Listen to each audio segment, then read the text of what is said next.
En este vídeo, te explicaré las 5 materias básicas que los gobiernos controlan primero en momentos de crisis. Esto no es una teoría conspirativa, es un resumen de hechos documentados, basados en eventos vividos a lo largo de la historia y con alta probabilidad de repetirse. Aquí están las verdades que nadie dice por miedo. Los suministros que has almacenado realmente no te pertenecen. Tu oro realmente no te pertenece. Tu generador y otras fuentes de energía realmente no te pertenecen. Legalmente, todo esto son cosas que parecen ser tuyas mientras el sistema siga funcionando. En el momento en que el sistema entra bajo presión, los derechos de propiedad dejan de ser una prioridad, y los suministros de emergencia que preparaste con cuidado se convierten en recursos que deben distribuirse para la sociedad. Pensemos en España, aproximadamente 48 millones de personas. Tal vez el 2% está realmente preparado. Eso significa aproximadamente 960.000 personas con suministros reales. Los millones restantes no tienen ninguna preparación y dependen completamente de cadenas de suministro que funcionan en tiempo real, las cuales colapsarán en la primera interrupción. Ahora imagina esto: la red eléctrica colapsa, no durante horas, sino durante semanas. Los estantes de los supermercados se vacían en 72 horas. Las gasolineras se secan en 96 horas. Y de repente, 48 millones de personas se enfrentan a la misma pregunta. ¿Dónde está la comida? La respuesta: en el 2% que está preparado. Es decir, en ti. Y es exactamente en este punto cuando te conviertes en el problema. No porque seas culpable, sino porque representas un hogar con reservas en medio de una sociedad sin reservas. Pero espera, ese no es el verdadero golpe. El verdadero golpe viene ahora. El Estado se enfrenta a una decisión. O millones de personas hambrientas y en pánico presionan el sistema. O confisca y redistribuye de forma equitativa las reservas de aproximadamente 1 millón de hogares, que se han convertido políticamente en un símbolo de desigualdad de recursos. ¿Cuál crees que es la mejor opción para el gobierno? La respuesta es bastante clara. Ahora voy a mostrarte cómo esto no ocurre en teoría, ni en películas, sino en la vida real, en eventos históricos documentados y verificados. Confiscación 1, oro y metales preciosos. 3 de abril de 1933. Orden Ejecutiva 6102. El presidente Franklin D. Roosevelt emitió, con una sola firma, un decreto que convirtió a millones de estadounidenses en potenciales criminales. La esencia de la decisión era simple: todos los particulares debían entregar el oro que poseían al sistema de la Reserva Federal. Sin excepciones, sin negociación. La justificación, como siempre: emergencia nacional, estabilidad económica, interés público, las mismas palabras que se escuchan una y otra vez en tiempos de crisis. El sistema funcionó así. Los ciudadanos estaban obligados a entregar su oro antes del 1 de mayo. El Estado pagó $20.67 por onza. A primera vista parecía justo, hasta que meses después se reveló lo que ocurrió. Después de reunir el oro, el Estado aumentó el precio oficial del oro a $35 de la noche a la mañana. Esto no fue un movimiento del mercado. Fue una transferencia de riqueza realizada mediante autoridad legal. El oro no fue tomado por la fuerza. Se te pagó, pero si te hubieras negado, $10.000 de multa, lo que hoy equivaldría a cientos de miles de dólares. Y hasta 10 años de prisión. Ahora, el punto crítico que la mayoría de la gente pasa por alto. Este tipo de prácticas no ocurren solo en regímenes autoritarios. También pueden ocurrir en democracias con sistemas constitucionales fuertes. Porque en tiempos de crisis, el sistema legal se desplaza hacia una zona gris llamada interpretación flexible. Los derechos de propiedad no son absolutos. La privacidad no es permanente. Los derechos existen mientras el sistema sea sostenible. Cuando el sistema está bajo amenaza, las prioridades cambian. Existen muchos ejemplos de estados que, durante crisis económicas, han intervenido en movimientos de divisas, capital y activos. Todos fueron legales y oficiales. Todos entraron en vigor con firma y sello. Pero la realidad más dura es esta. La confiscación normalmente no se hace rompiendo puertas con soldados. La confiscación se hace con datos. Los bancos registran los alquileres de cajas de seguridad. Los distribuidores autorizados reportan grandes transacciones.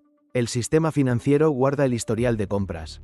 Incluso si crees que eres muy cuidadoso, habrás dejado una huella digital. Y el error crítico que comete la mayoría de la gente: guarda el oro en el lugar que considera más seguro. Cajas de seguridad bancarias, cajas alquiladas, depósitos registrados. Pero en un escenario de crisis, eso no es seguridad. Es un inventario listo para usar. El verdadero problema no es que te quiten el oro. El verdadero problema es este: que el sistema ya sabe dónde está tu oro. Cada compra regulada, cada transacción por encima de cierto monto, cada acuerdo de custodia con grandes instituciones financieras. Nada de esto es secreto. Todo esto, con una sola decisión, con una sola consulta de datos, puede convertirse en una lista de confiscación. Confiscación 2, reservas de alimentos. 1942. Estados Unidos, Pensilvania. Una familia es arrestada. ¿Cuál era su delito? Tener aproximadamente 27 kilos de harina en su sótano. Según las leyes contra el acaparamiento que entraron en vigor durante la Segunda Guerra Mundial, esto era ilegal. Sin robo, sin mercado negro, solo una familia que había almacenado suficiente comida para sobrevivir durante semanas. La lógica era dura y simple. Si tienes más de lo que necesitas, estás quitándole algo a alguien que lo necesita. En este punto, la percepción cambia. Tomar precauciones se convierte en egoísmo. Planificar se convierte en falta de solidaridad. Y de repente, te conviertes en el problema. Ahora avancemos en el tiempo. 2019. Líbano. Los bancos cierran. La economía colapsa. Los precios de los alimentos se disparan. Y después de un tiempo, las casas que parecen estar en buen estado en el vecindario empiezan a llamar la atención. ¿Qué significa estar en buen estado? Las luces están encendidas, mientras otras casas están oscuras. Se cocina comida, mientras otros pasan hambre. Es decir, tienen reservas. La matemática aquí es implacable. Cuando 10 familias en la calle pasan hambre, y tu familia no. No se interpreta como estabas mejor preparado. Se interpreta como acaparaste. Y en un entorno de crisis, esto ya no es un debate moral. Se convierte en un asunto político que debe resolverse. El proceso generalmente funciona así. El Estado declara un sistema de racionamiento de emergencia. Se determina la cantidad máxima de alimentos que los hogares pueden almacenar. Todo lo que esté por encima de ese límite se considera excedente de recursos sociales, y puede ser confiscado legalmente, si es necesario, con acompañamiento de las fuerzas del orden. En este punto, la mayoría de la gente piensa lo mismo. Lo esconderé, pero el riesgo real muchas veces no está aquí. En periodos de crisis, el control no se realiza solo con instituciones oficiales. La presión social y las denuncias entran en juego. El mayor riesgo a veces no es el Estado, es tu vecino en situación de desesperación. Piensa en esto: durante una crisis grave, se abre una línea de denuncias. Si ves almacenamiento sospechoso, repórtalo. A cambio, se otorgan raciones extra. Tu vecino tendrá que hacer una elección: su hijo con hambre, o tu privacidad. La psicología humana cambia rápidamente en entornos de crisis, y pueden ver la confiscación de tus productos no como una injusticia, sino como justicia. Pero hay otro punto débil que la mayoría de la gente nunca considera: los registros digitales. Pedidos online hechos en sitios que venden alimentos de larga duración. Grandes compras de arroz, pasta o conservas hechas a mayoristas. Casi todo esto queda registrado digitalmente. Los datos existen, y en tiempos de crisis, esos datos pueden convertirse en una lista de objetivos. Confiscación 3, generadores y autonomía energética. Aquí es donde la mayoría de las personas preparadas cometen un error. Un generador no es solo una fuente de energía, también es una señal. En un entorno de crisis, un generador anuncia esto: aquí hay un recurso en funcionamiento. Y en este punto, la percepción cambia. Cuando la red eléctrica está apagada, las casas con luz, los edificios que usan energía, no se ven como hogares normales, sino como puntos con recursos. El proceso muchas veces funciona así.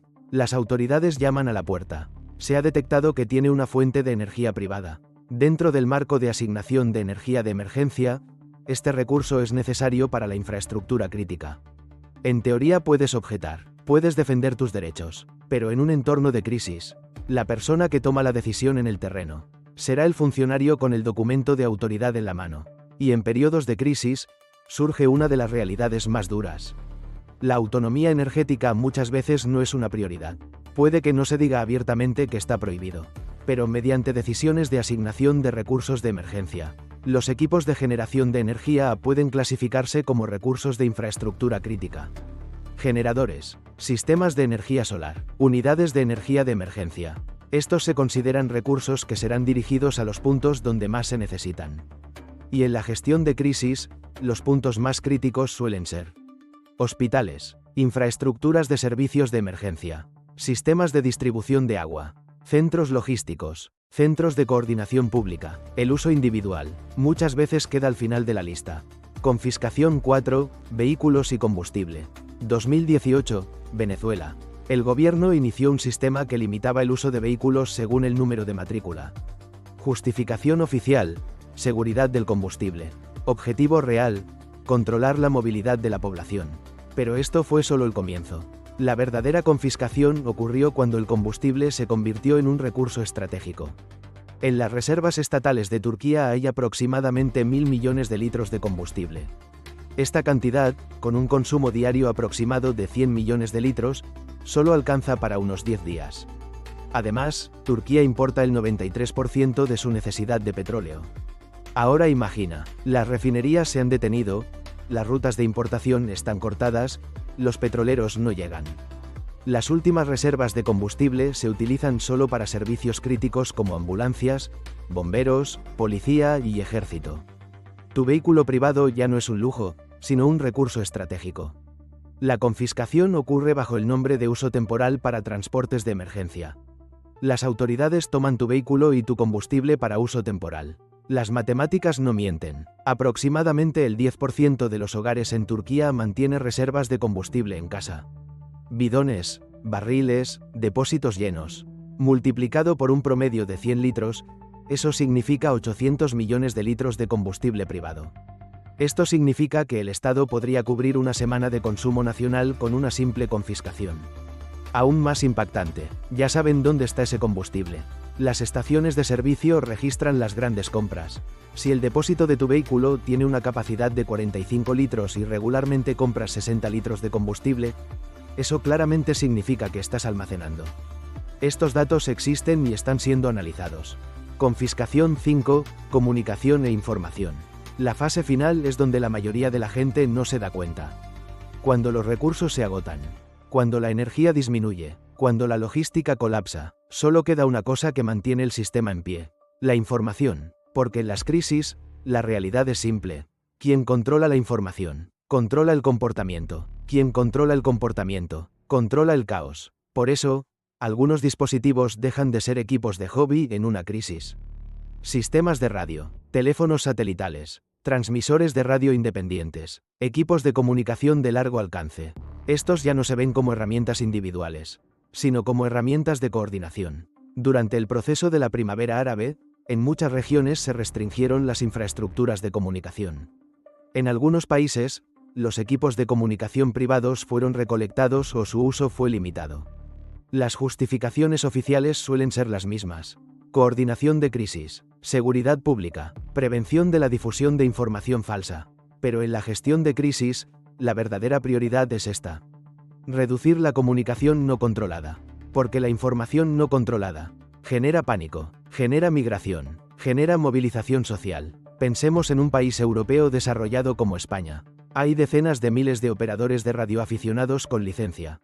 Cada uno, incluso cuando la infraestructura colapsa, puede comunicarse a cientos de kilómetros de distancia. En tiempos normales esto es un hobby.